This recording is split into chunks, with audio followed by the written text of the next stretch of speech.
ఈసారి పలమనేరు అసెంబ్లీ నుంచి గెలిచి మళ్ళీ అసెంబ్లీలో అడుగు పెడతారా మీరు?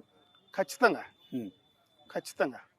మీ గడ్డం చూస్తుంటే మాకు డౌట్ వస్తుంది. అంటే మళ్ళీ అసెంబ్లీలో కూర్చోవడంతో పాటు క్యాబినెట్లో మినిస్టర్గా అడుగు పెట్టేదాకా తీయనని ఏమన్నా మంకు పట్టారు పట్టుకున్నారా? దానికి సంబంధమే లేదు. త్వరలో అయిపోతుంది. ఎందుకంటే ఈ ఎలక్షన్స్, కేసులు, తర్వాత నియోజకవర్గం డోర్ టు డోర్ ప్రోగ్రాము కొంచెం పెరిగిన తర్వాత మళ్ళీ తీద్దాంలే, మళ్ళీ చేద్దాంలే, ఇట్లే పోయింది. ఇంకొన్ని రోజులు అట్టే నడుస్తూ ఉంది. దీనికి రాజకీయానికి సంబంధం. అంటే తెలంగాణలో ఉత్తమ్ కుమార్ రెడ్డి గారిని చూసాం. ఆయన మా కాంగ్రెస్ పార్టీ అధికారంలోకి వచ్చేదాకా గడ్డం తీనన్నారు. ఇంకొక మంత్రి మా కేసీఆర్ మళ్ళీ అధికారంలోకి వచ్చేదాకా, సీఎం అయ్యేదాకా నేను చెప్పులు కూడా వేసుకున్నారు. అలాంటి ప్రతిజ్ఞలు ఏమన్నా మీరు చేశారా అని? లేదు.